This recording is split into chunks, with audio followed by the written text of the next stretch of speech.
요즘 TV에서 돌싱끼리 만나는 프로그램들이 있더라고요.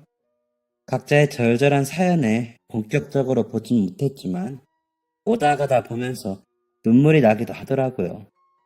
그러면서 제 예전 이야기들이 생각나더군요. 이 정도 이야기하니 알아들으신 분들이 계시겠네요. 저를 흔히들 말하는 과거가 있는 여자였습니다.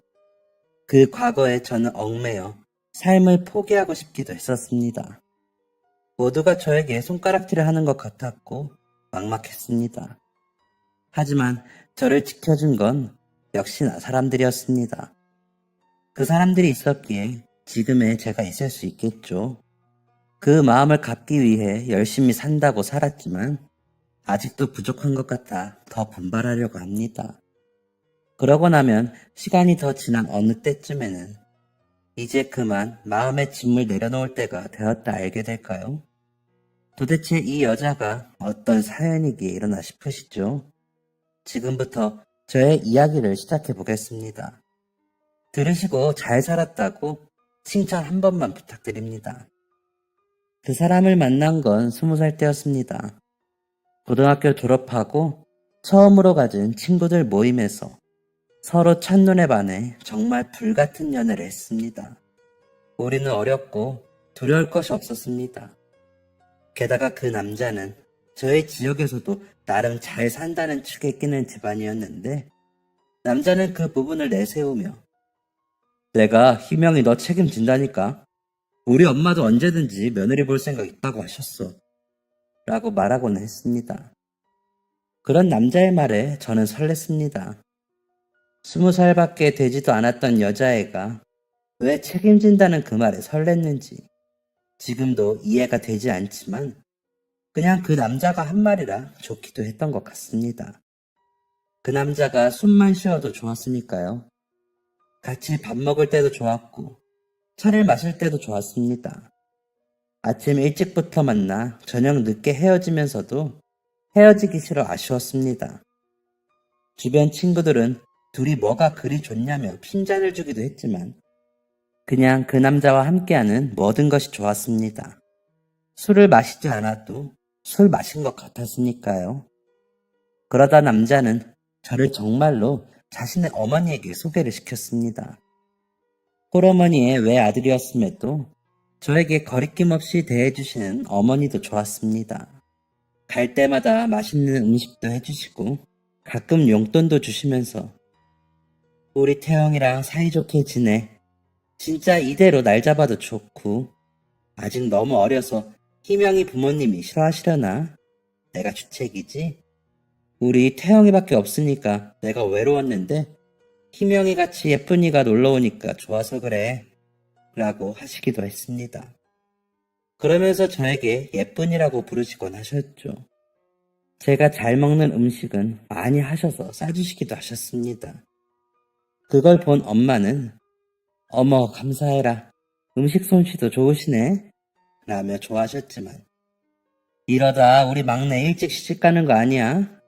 엄마 그거는 싫은데 라며 눈물을 글썽이시곤 하셨습니다. 그런 저와 엄마를 본 큰오빠는 고등학교 졸업한 지가 언젠데 벌써 시집이야기야? 정신 차려 이 기집애야. 학교나 잘 다닐 것이지 까불기는 이라며 면박을 주곤 했습니다. 어릴 적부터 큰오빠는 제가 조금이라도 어긋나게 행동하면 엄청 엄하게 단속을 했던 터라 큰오빠의 그런 모습에 그저 입만 삐죽거릴 뿐이었습니다. 대학에 들어갈 때 과도 큰오빠가 정해줄 정도로 단속이 심했거든요. 무서울 때도 많았고 짜증날 때도 많았지만 나이 차이가 12살이나 났고 오빠는 그때 벌써 결혼을 한 상태였던지라 저에게는 엄청 어른처럼 느껴져 함부로 대들지도 못했습니다. 큰오빠 말고도 오빠가 둘이나 더 있지만 다른 오빠들은 저에게 관심도 크게 있지 않을 뿐더러 무섭게도 안 했기에 그저 큰 오빠만 잘 피해 다니면 될 일이기도 했습니다. 어차피 오빠는 분가해 가끔만 집에 오니까요. 그러지 않았으면 그 남자와 연애하는 일도 굉장히 어려웠을 겁니다. 나이가 많으신 부모님은 어릴 적부터 제가 뭘 하든지 다 좋다고 하셨던지라 제 연애에도 그저 여유있게 바라보셨습니다. 그래서 저는 걱정이 없었던 것 같습니다. 한마디로 철이 없었던 거죠. 세상 무서운 줄 모르고 말이죠. 저희 집은 부유하진 않았지만 화목했고 오빠들이 셋이나 되다 보니 더 어리광쟁이로 자란 거였습니다. 하지만 저는 20살이 되었으니 어른이고 다 제가 결정할 수 있는 거라고 건방진 생각을 했습니다. 주변 어른들도 그 남자와 저의 만남을 지지해 주시니 거리낄 것이 없었습니다. 그래서인지 저희는 과감한 연애를 했습니다. 과감한 연애의 결실은 참으로 가혹한 줄도 모르고 그랬습니다. 2학기 중간고사를 끝내고 남자의 어머님이 그동안 고생했다며 밥 먹으러 오라고 하셨다는 말을 전하는 그 남자를 따라 남자의 집으로 갔습니다. 시험 공부하느라 서로 바빠 얼굴을 자주 보지 못했던 터라 둘만 있고 싶었지만 어머님의 성의를 무시할 수 없어 갔습니다. 그런데 그날따라 어지럼증도 심하고 속도 안 좋아 가면서도 태영아, 나 그동안 너무 힘들었나 봐. 유난히 힘들더라. 그래서 그런지 나 오늘 컨디션이 너무 안 좋아. 어머니한테 얘기 좀 잘해줘. 나 이상하게 보시면 어떻게 해? 라고 미리 말해야 할 정도였습니다. 그런 저에게 가서 밥만 먹고 내 방에서 좀 누워 자. 진짜 얼굴이 너무 안 좋다. 엄마가 너 보고 보약 지어주시겠다고 하겠는데?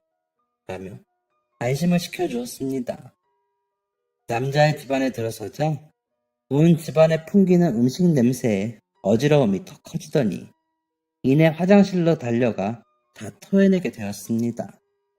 코를 붙들고 다 개워내는 저를 본 남자와 어머니는 매우 놀란 듯 보였습니다. 하지만 제게 그건 중요한 게 아니었습니다. 당장에 쓰러질 것 같더라고요. 속도 너무 안 좋고 음식 냄새가 너무 역하게 느껴져 그 집에 더 있을 수가 없었습니다. 어머니, 너무 죄송한데 제가 되게 체했나 봐요. 음식하느라 힘드셨을 텐데 어쩌죠? 저 이만 가봐야 할 것 같아요. 라는 말만 남기고 문을 박차고 나와 버렸습니다. 남자는 따라 나오더니 괜찮아? 집에 데려다 줄게. 기다려봐. 택시 잡자. 라며 저를 달랬지만 저는 다시 올라오는 구토를 참지 못하고 골목에 쪼그려 앉아 다시 한번 다 토해냈습니다. 진짜 혼이 빠지는 것 같았습니다. 그런 저를 걱정스러운 얼굴로 보던 남자는 제 등을 치며 괜찮냐는 말만 반복해서 할 뿐이었습니다. 저는 그저 어딘가에 가서 몸을 뉘이고 싶었습니다. 아무것도 눈에 들어오지 않더라고요. 남자는 우리 집에 가서 일단 좀 누웠다가 갈래? 체했으면 약도 좀 먹고 라고 하는데 저는 고개를 가로저으며 그냥 나 택시만 좀 잡아줘. 태영이 너는 그리고 들어가. 어머니 음식 많이 하셨는데 너라도 먹어야지. 난 그냥 얼른 가서 쉬고 싶어. 라고 하면서 울었습니다. 왜 그런지 눈물이 그렇게 나더라고요. 어쩌면 저는 그때 알았는지도 모르겠습니다. 제 뱃속에 새 생명의 싹이 텄음을요. 본능적으로 느껴진 건지 약도 먹기 싫었으니까요. 그렇게 집으로 돌아와 방으로 들어가 옷도 벗지 못하고 침대에 누워 쓰러지듯 잠이 들었습니다. 정말 너무 피곤하고 잠만 쏟아졌거든요. 정신없이 잠을 자는데 굉장히 달콤한 열매를 따서 먹는 꿈을 꾸었습니다. 보랏빛 길쭉한 포도송이 같은 그 열매가 갑자기 반짝반짝거리더니 보석으로 변하는 걸 제가 잔뜩 따서 품에 안는 꿈이었습니다.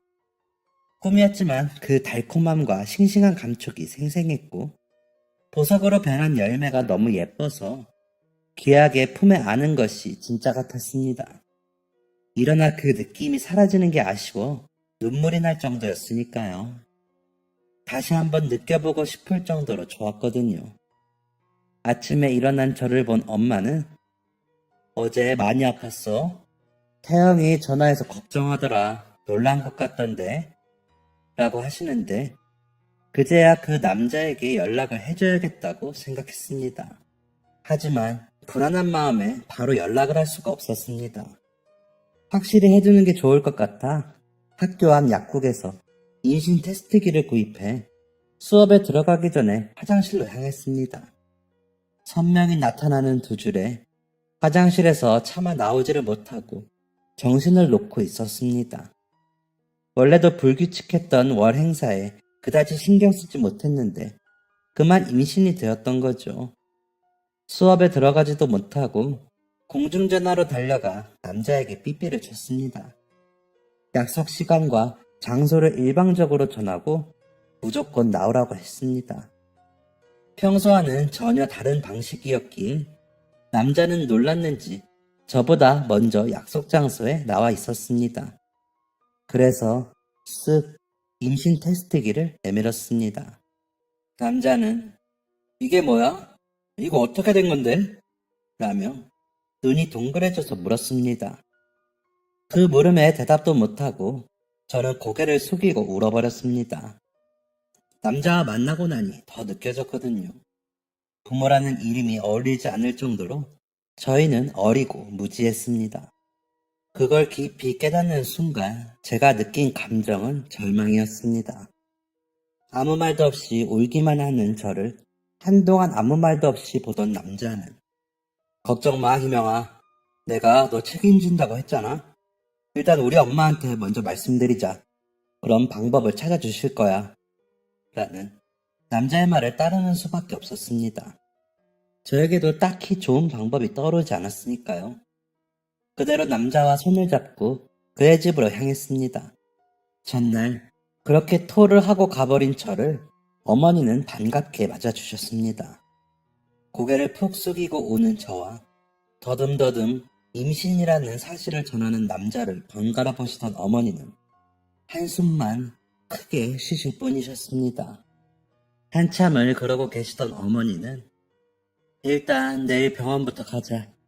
내일 나랑 병원부터 가. 응? 이라고 하시더니 어제 그러고 가서 전복죽 좀 쑤었어. 좀 먹어. 일단 먹어야 할 것 아니야. 라며 따뜻한 죽을 내미셨습니다. 훌쩍거리며 울던 저는 어머니가 내미시는 죽을 겨우 몇 숟가락 먹고 또 울었습니다. 앞으로가 두려웠거든요. 뭘 어떻게 해야 하는 건지 하나도 생각이 나질 않았습니다. 그런 제 손을 꼭 잡고 어머니도 같이 우셨습니다. 어머니도 막막하셨겠죠. 다음날 어머니를 만나 산부인과를 향했습니다. 검진을 기다리는 동안 머리가 어지럽고 속이 울렁거렸지만 쿵쾅거리면서 뛰는 심장을 부여잡는 게 더 힘들었습니다. 순서가 되어 검진을 받으러 들어가면서도 제발 테스트기가 잘못된 것이길 바랐습니다. 하지만 제 심장보다도 더 쿵쾅거리는 아이의 심장 소리가 들렸습니다. 의사 선생님은 같이 오신 분이 어머니세요? 임신입니다.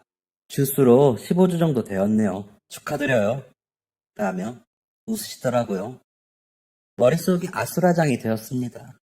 웃어야 할지 울어야 할지 모르겠는데 아이의 심장 소리가 너무 또렷이 제게 박히더라고요. 그런 제 손을 잡으신 어머니는 눈가에 눈물이 맺히신 채로 화면에서 눈을 못 떼시더라고요.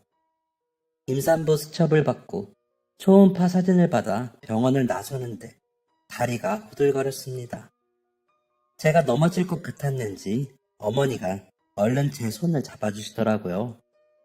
그렇게 어머니를 의지한 채 남자의 집으로 갔습니다. 집에서 기다리고 있던 남자는 저와 어머니를 보자 달려와 뭐래? 병원에서 뭐래? 라며 묻는데 그런 남자를 보자니 또 눈물이 나더라고요. 그 자리에 서서 울면서 초음파 사진을 내밀었죠. 남자는 어디가 아기인 거야? 라며 한참을 보더니 희명아, 어쨌든 우리 사랑의 결실이잖아. 조금 빨리 찾아오긴 했지만 우리 이 아이 낳아서 키우자. 결혼도 하고 엄마랑 이야기했는데 너가 휴학하고 아기 낳고 몸조리하면 엄마가 아이 키워주신대. 우리는 원래대로 학교 다니고 라며 저를 안아주더라고요. 엉엉 울어 머리가 울려 아프면서도 남자가 하는 말에 안심이 됐습니다. 아이를 낳아 기를 수 있는 방법이 있다는 말에 마음이 놓였는지도 모르겠습니다. 그래서 고개를 끄덕이며 울었습니다. 그런 저희를 본 어머니는 그래, 내가 할머니니까 해야지. 어쩌겠니? 일단 부모님께 말씀드리고 한번 뵙자고 해. 라고 하시더라고요. 그렇게 집에 들어갔는데 큰오빠가 집에 와 있더라고요. 대뜸 저를 보더니 너 일찍 안 다닐래? 언제까지 그렇게 철이 없을래? 세상 무서운 줄 모르고 라고 인상을 쓰더라고요. 그런 오빠가 무서워 방으로 도망가면서 내가 애인가? 오빠는 괜히 라며 말대꾸를 하고는 문을 닫았습니다. 남자와 어머니에게는 집에 말하기로 약속하고 왔는데 큰오빠 때문에 도저히 그날 말을 못하겠더라고요. 그렇게 눈치만 보다 시간은 흘렀습니다. 점점 살이 찌고 배가 나오는데 그걸 감추고 학교 생활을 하자니 힘들긴 했지만 아이가 있다는 생각에 버틸 수 있었습니다. 어떤 아이일까 생각하면 웃음이 났습니다. 남자는 그런 채 마음을 헤아리기라도 하는 듯이 저를 위해 배려하느라 바빴습니다. 부모님께 임신 사실을 말하지 못하는 저를 좀 답답해하긴 했지만 기다릴 수 있다며 말해주곤 했죠. 병원에서는 24주가 넘자 이리저리 검사할 게 많다며 다음 검진 때도 아빠랑 꼭 같이 오라고 당부하셨습니다. 검진을 받고 나오며 이제는 정말 부모님께 말해야 한다고 다짐을 하고는 집으로 돌아왔습니다. 일부러 묶어놓았던 복대도 하지 않고 집으로 들어갔습니다. TV를 보시던 엄마와 아빠는 저를 보시더니 눈이 동그래지시더니 너 배가 왜? 라며 물으시더라고요. 아무 대답도 못하고 울면서 서 있는 저를 거실에 앉히시더니 너 설마? 라며 채근하셨습니다. 산모 수첩을 꺼내는 저를 보신 엄마는 이놈의 계집애가 정말? 이라며 제 어깨를 마구 때리셨습니다. 저는 배를 감싸 안고 울기만 했죠. 아빠는 한참을 망연자실해 계시더니 그놈한테 연락해서 오라고 해. 뭐라고 하는지 드러나 보자. 라고 하시더니 방으로 들어가셨습니다. 엄마는 태영이 집에서도 아니? 도대체 이렇게 될 때까지 왜 말을 안 했어? 너 이러고 학교를 다닌 거야? 라며 물으시기에 이번 학기 끝내고 휴학할 거야. 아이 낳으면 어머니가 키워주신댔어. 라며 울었습니다.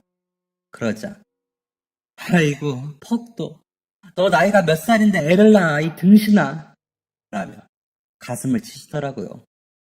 엄마의 그런 반응을 예상하긴 했지만 그래도 서운했습니다. 왜 남자의 어머니처럼 우리 둘 사이의 결실인 이 아이를 받아들여주지 않는지 원망스럽기도 했고요. 어떻게든 아이를 지켜야 한다는 생각에 배를 감싸 안고 엄마로부터 지키려고 애를 썼습니다. 오빠들은 다행인지 늦게 들어와 그 난리를 보진 못했습니다. 그렇게 한바탕 난리가 난 집은 밤이 늦어져서야 잠잠해졌습니다. 일단 집에 말씀은 드렸지만 이제 남자가 집으로 찾아오고 부모님들을 만나게 하는 순서가 남았었습니다. 이렇게 시집을 가게 되는 게 부모님께 죄송했지만 사랑의 책임이라 생각했습니다. 이런 방법이 최선이라고 생각했습니다. 다음날 아침 남자에게 전화를 걸었지만 받지 않더군요. 남자 방에 전화가 따로 놓여 있어 그 시간에는 전화를 받는데 받지 않더라고요. 부모님께 인사를 시켜야 했으므로 마음이 급해 어머님이 계시는 거실 전화로도 전화를 해봤지만 전화를 받지 않았습니다. 무슨 일이 있나 싶었지만 통화가 안 되니 제 마음만 타들어갈 뿐이었습니다. 일단 학교에 가서 휴학계를 내기로 한 날이라 학교를 향했습니다. 휴학계를 내고 학교 공중전화에서 남자에게 다시 전화를 해봤지만 받지 않았습니다. 어머니에게도 연락해봤지만 통화가 안 됐습니다. 남자의 집으로 가기 위해 택시를 탔습니다.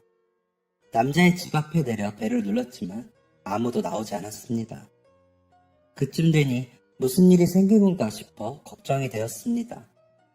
그렇게 남자의 집 앞에서 발을 동동거리고 있는데 남자가 피곤한 얼굴로 나타났습니다. 왔어? 엄마 여행 가셔서 안 계시는데 라며 웃더군요. 그래서 어디 갔다가 와? 연락이 안 돼서 놀랐잖아 라며 인상을 썼더니 친구들하고 술 좀 마셨어. 요즘 일이 많았잖아. 스트레스 좀 풀려고 라며 답하더군요. 그 말을 듣는 순간 너무 섭섭했습니다. 우리 집은 난리가 났고 우리 부모님은 잠도 못 주무시고 나는 휴학계를 내고 왔는데 책임지겠다던 사람들은 술을 마시고 여행을 가다니요. 집에 이야기했어. 아빠가 와서 이야기하라셔. 그러고 나서 부모님 만나는 자리 만들어야 할 거 아니야. 나 오늘 휴학계도 내고 왔어. 라며 더 인상을 쓰며 말했습니다. 그러자 남자는 갑자기 정색을 하더니 근데 왜 인상을 쓰고 이야기하냐? 너 임신한 게 내 책임만 있냐? 내가 너를 억지로 그런 것도 아니고 책임진다고 했잖아. 너만 힘들어? 나도 힘들어. 이 나이에 애 아빠가 되게 생겼는데 나라고 뭐 룰루랄라 좋겠어? 일단 집에 가서 기다려. 내가 연락할게. 엄마 여행 끝내고 오시면 갈 테니까 기다려. 라며 화를 내더니 집으로 들어가 버렸습니다. 길거리에 버려진 것 같은 기분이 들어 남자를 따라 들어갈까 싶었지만 남자는 배를 눌러도 문을 열어주지 않았습니다. 갑자기 세상이 더 깜깜하게 느껴졌습니다. 남자의 태도가 그동안과 너무나 달라졌기에 불안하고 무서워졌습니다. 그리고 한 달 동안 남자는 연락이 힘들었습니다. 겨우 통화가 되어 검진받으러 병원 앞으로 오기로 약속을 했음에도 나타나지 않았습니다. 어머니도 내가 요즘 큰일 앞두고 정신이 없네. 주변 사람들에게도 내가 은근 귀띔을 하려면 이리저리 만날 사람도 많고 부모님 뵙는 거는 일단 내가 다시 연락할 때까지 기다려. 응? 이라며 황급히 전화를 끊기 일쑤였습니다. 배는 점점 불러오고 남자는 나타나지 않자 저희 집에서는 더 난리가 났습니다. 엄마는 도대체 그놈이랑 연락은 되는 거니? 왜 안 와? 아니면 내가 그 집으로 갈까?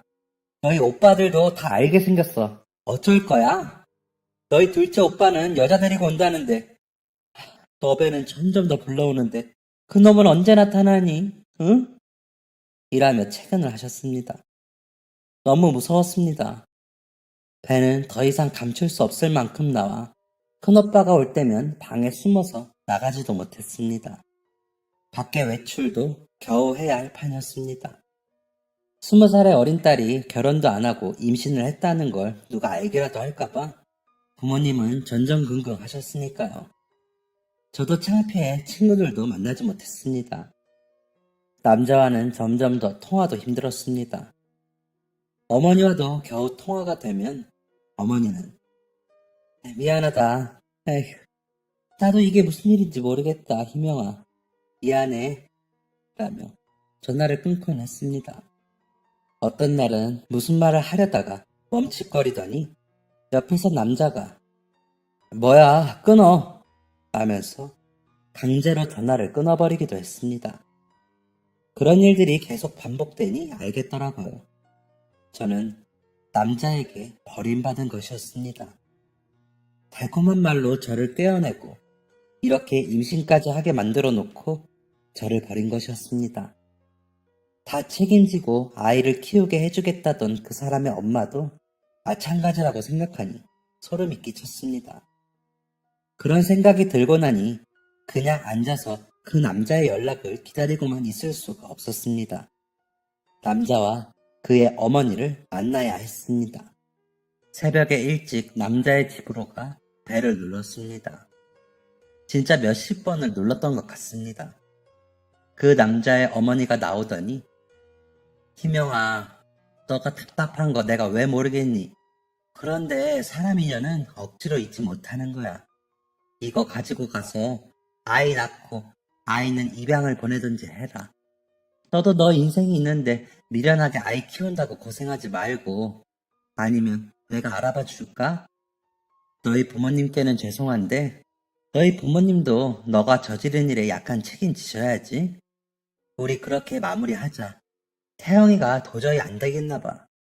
그걸 내가 억지로 잡아 끈다고 될 일도 아니고 라면서 대문 안으로 들어가려 했습니다. 그런 어머니를 붙들고 어머니, 태영이 한 번만 만나게 해주세요. 어머니 제 배 좀 보세요. 아들이래요. 어머니도 아들 원하셨잖아요. 어머니 왜 이러세요? 이제 와서 애를 어떻게 해요? 어머니 제발 이러지 마세요. 라며 빌었습니다. 그래도 돌아보지 않는 어머니 다리를 붙들고 무릎까지 꿇고 빌었습니다. 그런데도 어머니는 그 돈이면 아이 낳고도 새 출발할 때 힘들지 않을 거야. 그리고 희명아, 너도 네 인생 생각해. 미련하게 굴지 말고. 라더니 제 손을 뿌리치고 들어가 버렸습니다. 돈봉투를 끌어안고 그 집 앞에서 엉엉 울었지만 남자는 나와보지도 않았습니다. 남자의 방 창문에 불이 켜지는 것을 보았지만 창문도 열어보지 않더라고요. 집으로 돌아가야 하는데 도저히 용기가 안 났습니다. 지금까지 기다려준 부모님께 이 이야기를 어떻게 해야 할지 모르겠고 오빠들까지 알게 되어 일이 커지면 제가 어떻게 감당해야 할지 모르겠더라고요. 그래서 일단 산부인과와 가장 가까운 곳의 여관에 방을 하나 얻었습니다. 그리고 그날부터 거기서 지냈습니다. 출산 예정일까지 2달 정도 남았으니 그렇게 지내다 남자에게 다시 연락해 아이를 보여주면 생각이 달라질 거라고 생각했습니다. 지금은 혼란스러워 그럴 수 있지만 막상 태어난 아이를 보면 다시 전처럼 다정한 사람으로 돌아올 거라고 생각했습니다. 아마 집은 난리가 났겠죠. 배가 부른 딸이 갑자기 사라졌으니 부모님은 엄청 걱정을 하셨을 겁니다. 어쩌면 잘 사라졌다고 하셨을 수도 있죠. 이런저런 생각들을 하다 제 처지가 너무 비참해 그 작은 여관방에서 울었습니다. 그럴 때면 뱃속의 아이는 저를 위로라도 하듯이 발로 차면서 자신의 존재를 알려주었습니다. 아마 그 움직임이 없었다면 저는 그때 나쁜 생각을 했을 것 같습니다.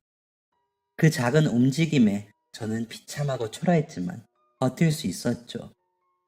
미안한 마음에 아이에게 아이야, 아빠가 우리 아가 얼굴만 보면 마음이 달라지실 거야. 그러니까 우리 조금만 힘내자. 알았지? 라며 말하곤 했습니다. 그럴 때도 꼼지럭하며 움직이는 아이의 느낌에 저는 눈물이 났습니다. 그렇게 버티고 버티던 아침에 배가 아파오기 시작했습니다. 처음에는 화장실이 가고 싶은 줄 알고 화장실에 가봤지만 확연히 다른 통증이더라고요. 병원에서 알려준 대로 아픈 간격을 재보았더니 3분 정도 간격으로 진통이 오더라고요. 병원에 연락을 하고 싸놓았던 가방을 챙겨 여관 주인에게 택시 좀 잡아달라 부탁을 하고 계단을 내려갔습니다. 겨우 1층에 도착해 택시가 오기를 기다리는데 무언가 주르륵 흐르는 게 느껴졌습니다. 그러더니 견딜 수 없을 만큼 고통스러운 진통이 오더라고요. 택시가 도착했고 겨우 정신을 붙들고 병원 이름을 말씀드렸습니다. 다행히도 아기 엄마 조금만 참아요. 내가 얼른 가볼게. 라며 위로해주시는 기사님을 만나 병원에는 무사히 도착할 수 있었습니다. 세차비까지 드리겠다는 저의 말에 건강히 아이 낳으면 그거로 됐습니다. 라며 저를 부축해 병원 입구까지 데려다 주시는 기사님의 다정한 말에 저는 코끝이 찡했습니다. 낯선 사람들도 아이를 위해 애써주시는데 애 아빠라는 사람은 어디서 뭘 하고 있는 건지 싶어 속상하더라고요. 그렇게 도착한 병원에서 저는 응급으로 분만실에 들어가 진통을 시작했습니다. 남자와 남자의 어머니한테 병원에서 여러 차례 연락을 해봤는데 연락이 닿지 않는다며 다른 보호자 연락처를 달라는 간호사님의 말에 저는 엉엉 울면서 진통을 했습니다. 그때 무슨 생각이었는지 큰오빠의 연락처를 알려주었습니다. 그냥 부모님께 연락하면 쓰러지실 것 같아 막연히 큰오빠를 생각했던 것 같습니다. 오빠는 저를 크게 혼내긴 해도 쓰러지진 않을 테니까요. 병원에서 연락이 닿았는지 오빠분 오신대요. 산모님 조금만 힘내세요. 라며 제 손을 잡아주시는 의사 선생님의 손길에 저는 다시 눈물이 났습니다. 하지만 아이를 위해 울고만 있을 수는 없었습니다. 정말 생과 사를 넘나드는 기분으로 진통을 했습니다. 너무 괴로웠지만 아이의 머리가 보인다는 그 말에 저는 기뻤습니다. 아이가 태어나면 다 해결될 것이라고 생각했으니까요. 병원에서 연락을 했으니 늦게라도 남자가 어머니의 손을 잡고 나타나 그동안 미안했으니 아이와 함께 집으로 가자고 할 것이라고 생각했으니까요. 그러면 그때는 단숨에 알았다고 하지 말고 조금은 잰 후에 허락하겠다는 생각도 했던 것 같습니다. 그러다 일순간 세상의 모든 것이 정지했다는 생각이 들 만큼 아프더니 응애 하는 울음소리가 들렸습니다. 품에 안겨 우는 아이를 보니 고통이 하나도 괴롭지 않았습니다. 이 아이와 함께라면 뭐든지 다 할 수 있겠다는 생각이 들었습니다. 젖을 물려보라며 간호사가 젖을 물리자 제대로 빨지도 못하면서 쪽쪽거리는 아이의 그 입이 너무 예뻤습니다. 벌겋고 쪼글쪼글한데도 아이는 남자와 매우 닮았었습니다. 이제 남자만 나타나면 될 일이었습니다. 아이가 신생아 실로 가고 저는 병실로 옮겨졌습니다. 온몸이 땀으로 범벅이 되어 엉망진창이었는데도 제가 더럽게 느껴지지 않았습니다. 병실 문이 열리고 혹시나 그 사람인가 싶어 보았지만 큰오빠와 새언니였습니다. 잔뜩 인상을 쓰고 있는 오빠를 보자니 기가 죽어 놀라고 있는데 새언니가 아가씨 고생했어요. 아이가 너무 예뻐요. 신생아실에서 제일 잘생겼어요. 라며 제 손을 잡아주었습니다. 아무 말도 못하고 있는데 오빠가 그놈은 연락 안 돼?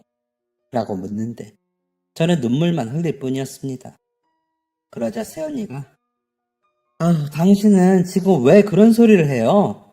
아가씨 울지 마요. 눈 나빠져요. 몸조리가 얼마나 중요한데요. 라며 저를 달랬습니다. 퇴원을 하는데도 남자와 그의 어머니는 나타나지 않았습니다.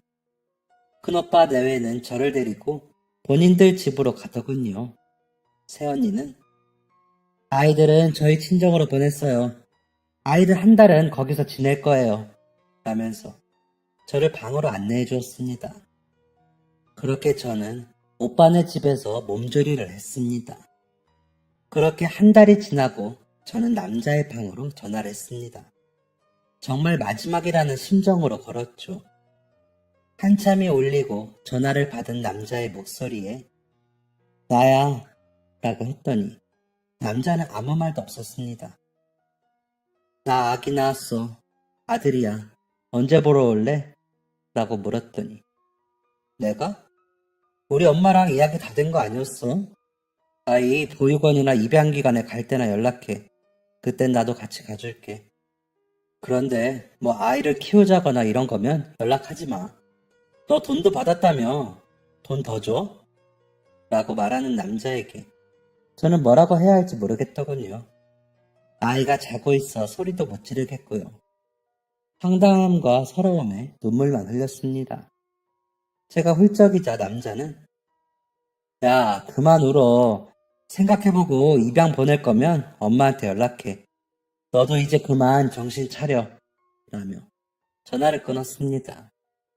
아이만 태어나면 다 해결될 거라고 생각했던 저는 망치로 머리를 세게 맞은 것 같았습니다. 아이와 저는 그대로 버림받은 것이었습니다. 그런 아이를 남자의 말처럼 버릴 수도 없었습니다. 아이에게 그것만은 절대 할 수가 없었습니다.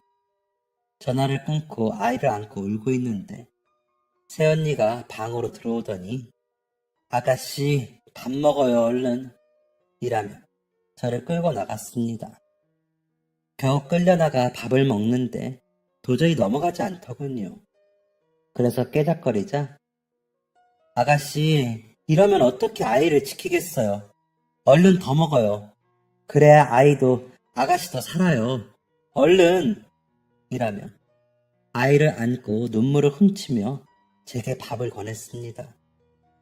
그리고 그날 저녁 퇴근하고 돌아온 오빠는 새언니와 저를 거실에 앉히더니 김영아, 잘 들어. 너희 새언니랑 부모님이랑 이야기해봤는데 아이 놓고 너는 집으로 가. 가서 복학도 하고 너 할 일 해. 라고 하는 겁니다. 저는 싫어. 오빠 싫어요. 라며 울었습니다.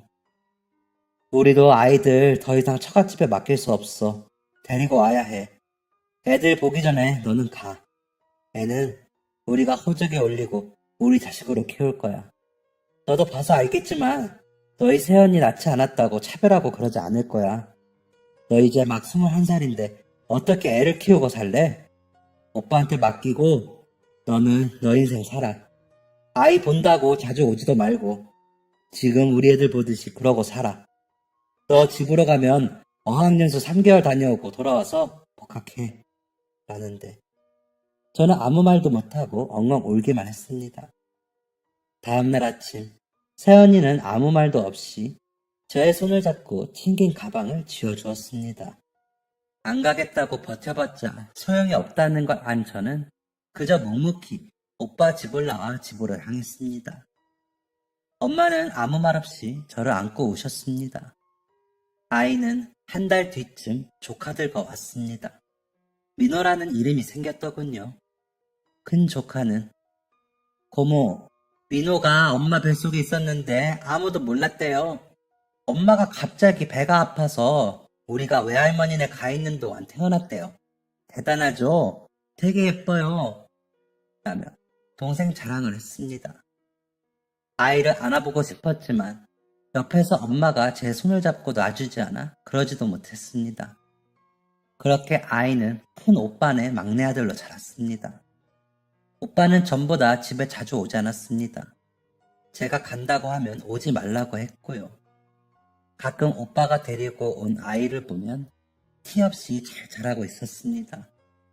저는 남자의 어머니에게 받은 돈을 집으로 오기 전에 새언니에게 모두 드렸습니다. 하지만 새언니는 아가씨, 자식 키우는 사람이 남의 돈을 왜 받아요? 이걸로 아가씨 어학연수나 다녀와요. 내 자식은 내가 키워요. 라고 했을 때 저는 알았습니다. 오빠와 언니가 누구보다 아이를 잘 기를 거라는 걸요. 하지만 또 저는 저대로 아이에게 해주고 싶은 마음을 표현하고 싶어 조카들 선물까지 함께 보내고는 했습니다.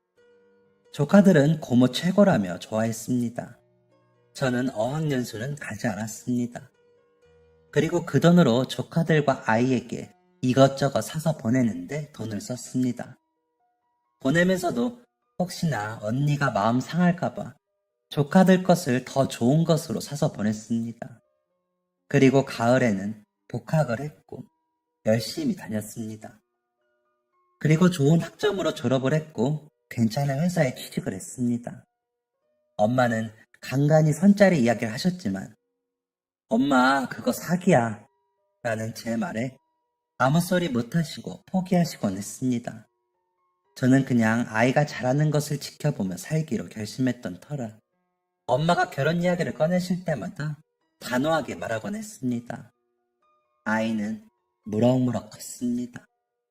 웃을 때 남자의 얼굴이 보여 볼 때마다 마음이 아팠지만 엄마 껌딱지인 아이는 제게 잘 오지도 않고 새언니만 따라다녔습니다.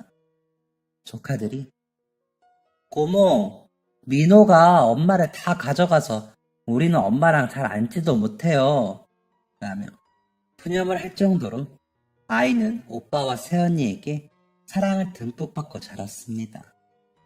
그래서 안심이 되고 아이가 자라는 것을 볼 수 있어 좋았지만 그래서 더 쓸쓸하고 싫었습니다.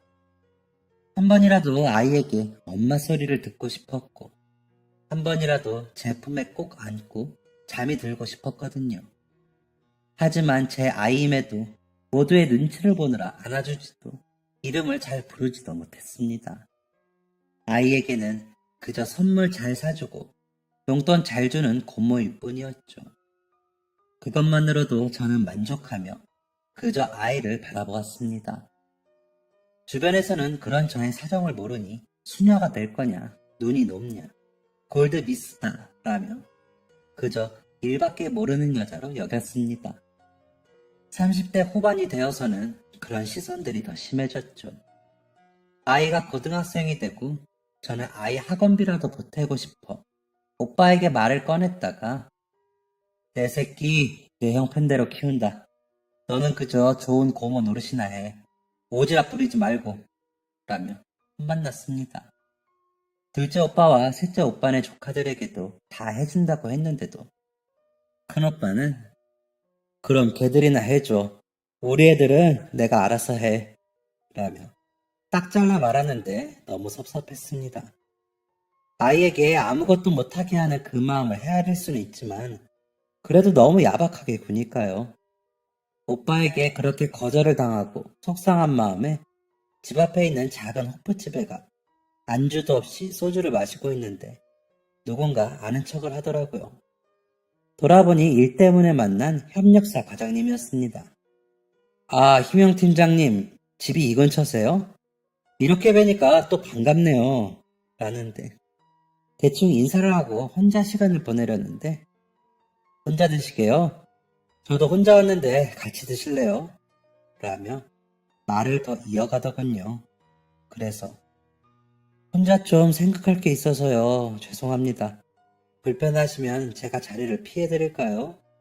라고 말을 하자 그쪽에서 아, 네, 죄송합니다.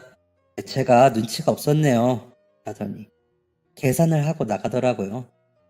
그래서 마저 마시던 소주를 마시고 계산을 하려는데 아까 인사하신 손님이 계산 다 하셨어요. 라고 하기에 놀라 따라 나와보니 안 계시더라고요. 그러다 일하면서 만나게 돼 술값 이야기를 했더니 아유 저희 잘 봐달라고 로비한 겁니다. 라며 웃고 마시더라고요. 근데 그 서글서글함이 편하게 다가왔습니다. 몇 년 전 교통사고로 사별하신 분이라 너무 안타깝다는 다른 직원들의 이야기를 들은 후라 그런지 마음이 쓰이더라고요. 그래서 술값을 갚겠다고 했습니다. 그날 이후 우리는 종종 소주 한잔하는 사이가 되었습니다. 처음엔 일 이야기만 나누었는데 점점 속의 이야기도 나누게 되더군요. 과장님은 아직도 아침에 일어나면 인기척이 없는 게 이상해요. 그 사람이 참 부지런해서 아침 준비를 열심히 해줬었거든요. 저녁도 마찬가지이고요. 그렇게 지낸 게 1년도 채 되지 않는데도 아직도 그래요. 그래서 일부러 나와서 술을 마셔요. 집에 있는 게 너무 허전해서요. 라며 쓸쓸히 웃었는데 그 모습이 참 마음 아팠습니다. 그래서 다른 이야기를 해볼까 하다가 제 이야기를 시작했습니다. 한참을 아무 말도 없이 제 이야기만 듣던 과장님은 그래도 팀장님은 아이도 있고 잘하는 걸 볼 수 있었잖아요. 부럽네요. 저는 아이 얼굴도 못 봤어요. 심장 소리만 겨우 들었거든요. 라더니 고개를 숙이고 울기 시작했습니다.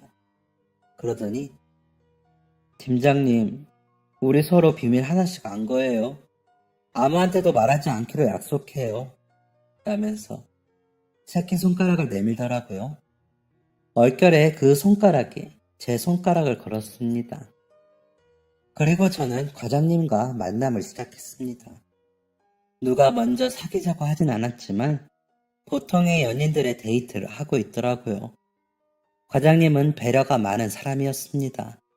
다정하고 제 입장을 잘 헤아려주는 모습이 보였습니다. 이 사람이라면 결혼을 해도 나쁘지 않겠다는 생각을 하게 되었습니다. 과장님도 제 생각과 같았는지 나 이사를 좀 하려고 해요. 그런데 그 사람 짐은 버리지를 못할 것 같아요. 잘 싸서 보관만 해도 괜찮을까요? 라고 묻는데 네, 저는 아이가 지척에 있는데 짐 정도는 싸서 둘 수도 있죠. 라고 대답했습니다. 그랬더니 그 집에서 같이 사는 거는요? 라고 묻기에 네, 그래요, 그럼. 이라고 답해버렸습니다. 그렇게 과장님과 결혼을 약속한 저는 부모님께 좋은 소식을 전할 생각에 다소 들떠서 집으로 향했습니다. 집에 도착해보니 큰오빠가 혼자 집에 와 있더군요. 무슨 일인가 싶어 오빠 무슨 일이에요? 라고 물으니 엄마가 태영이가 죽었다고 연락이 왔어 라고 하시는 겁니다. 그 사람이 왜 죽어? 엄마는 그걸 어떻게 알았어? 오빠! 라고 묻자 오빠는 천천히 입을 열었습니다. 너가 갑자기 사라지고 태영이한테 연락이 왔어. 어머니랑 내가 나갔지. 그 집 엄마랑 둘이 무릎 꿇고 빌더라. 제발 아이만 지켜달라고. 뭐든지 다 할 테니 아이만 지켜달라고. 무슨 소리냐고. 희명이 인생 다 망쳐놓고 이게 무슨 소리냐고. 그 녀석 멱살을 잡았다. 그런데 나풀거린다는 말이 맞을 정도로 가뿐하게 들리더라. 이상해서 보니 사람이 병세기 완연해. 아프냐고 물어보니 암이래. 오래 못 살 것 같다고. 너 새 출발하게 하려면 그 방법밖에는 없다면서 사정을 하더라. 지금은 자신들이 준 돈으로 어디서 지낼 것 같은데 아이 낳으려면 연락 올 테니까 제발 부탁한다면서 말이야. 안 그러면 보육원에 줬다고 하고 자신들한테 아이 보내달라고. 그러는데 태영이가 희명이 애 없으면 못 살 거라고 제발 아이는 보고 살 수 있게 해달라면서 사정을 하더라. 그래서 약속을 했다. 태영이는 그렇게 십몇 년을 투병을 했어. 그러다 아까 저녁에 그만 떠났다고 연락이 왔어. 라며 담담히 말하더군요. 믿을 수가 없었습니다. 제가 믿지 못하자 민우한테는 할머니 친구 만나러 가자고 하고 태영이 엄마는 가끔 보여줬어. 민우가 워낙 착해서 부침성 있게 잘하니까 얼마나 좋아하던지. 앞으로도 그렇게 보여주기로 했다. 내가 다 알면 얼마나 혼란스럽겠니? 너도 지금처럼 그냥 지내. 그래도 장례식에는 다녀오라고 이야기한 거야. 민우는 지네 형들이랑 너희 오빠가 내일 데리고 다녀올 거래. 아빠 친구다 하면서 너는 오늘 밤에라도 좀 다녀와.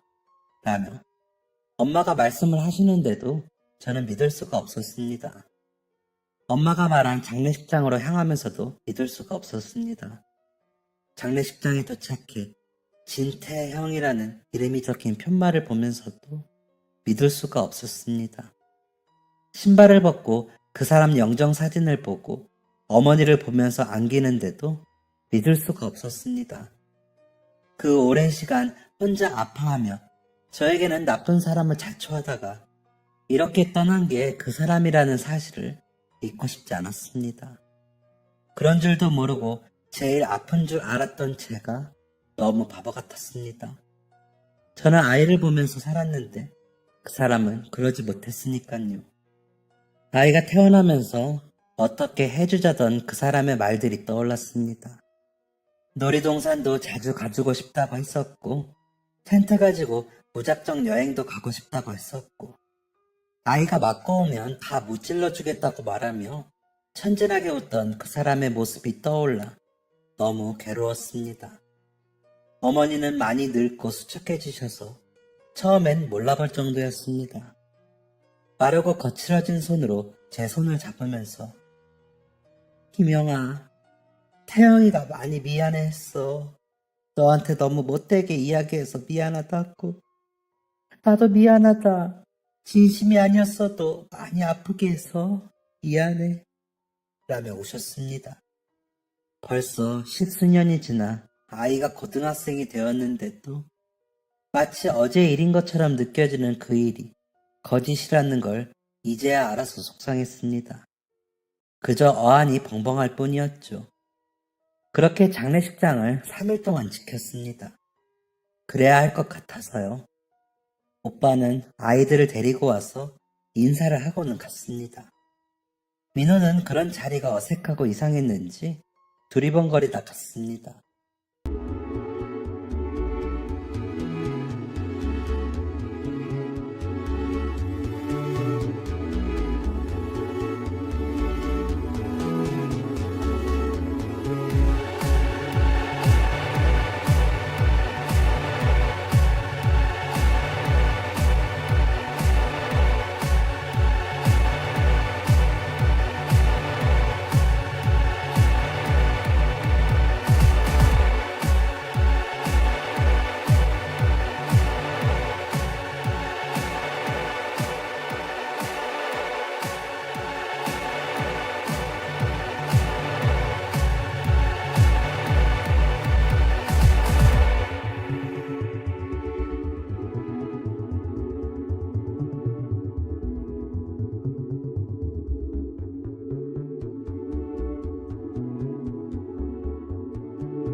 아이가 가고 나서 어머님은 아이가 참 착하게 잘 자랐더라.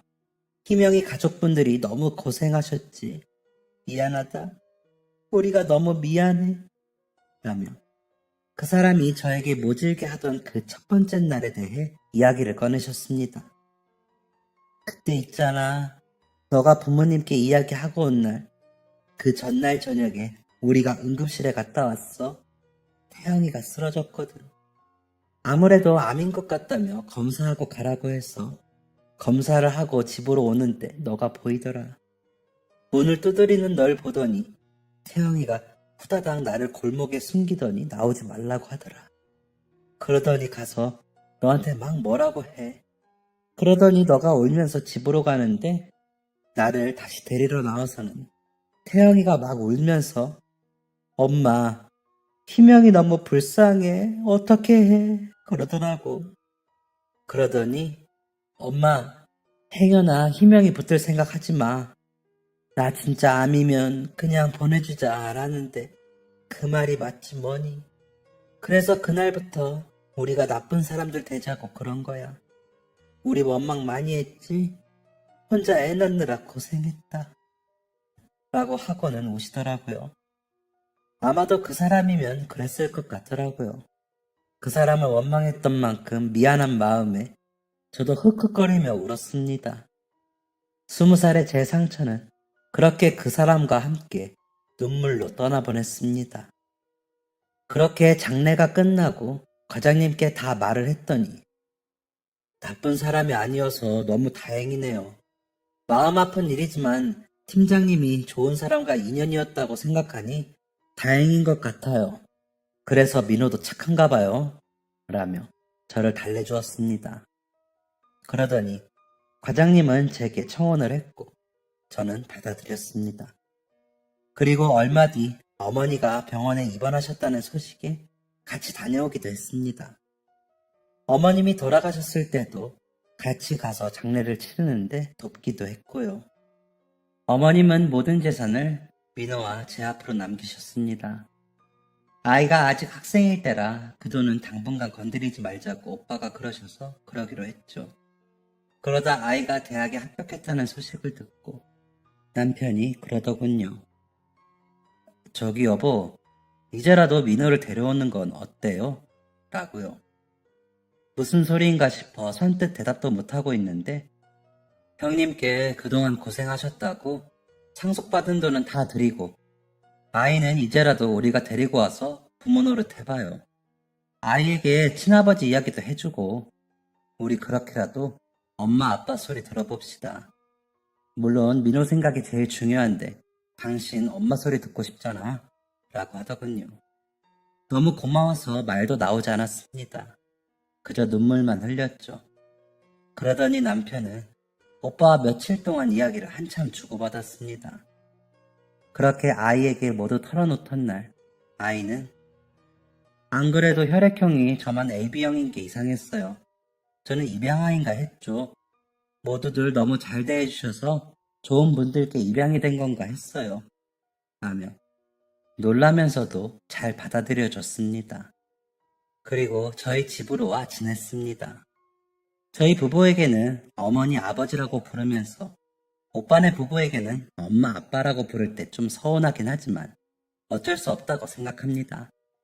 그만큼 오빠 부부가 아이를 잘 길러주신 거니까요. 아이에게도 상속받은 재산을 이야기하고 양도에 대해 이야기했더니 흔쾌히 좋다고 하더군요. 그러더니 엄마 아빠 물려준다고 아껴 쓰지 말고 팍팍 써요. 나중에 형들이랑 사이좋게 나눠주고 라며 웃더라고요.